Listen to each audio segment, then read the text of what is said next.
చూడండి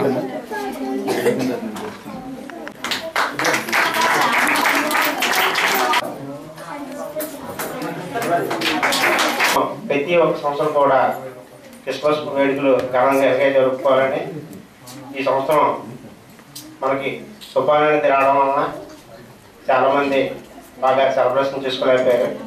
మనం ప్రతి సంవత్సరం కూడా దేవుడి దగ్గర ఇలాగే చేసుకోవాలి.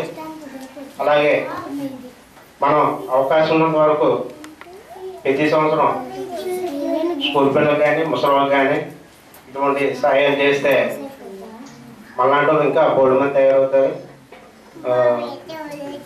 అలాగే నాకు ఎల్లప్పుడూ కూడా వాళ్ళకు మెయిల్ చేయాలంటే నేను ఏదైనా పనిలోకి వెళ్తే దాంట్లో 10 రూపాయలు వస్తే ఒక రూపాయి అయినా సరే పేదలకి ఉపయోగించాలండి క్రిస్మస్ సందర్భంగా కోరుకుంటున్నాను.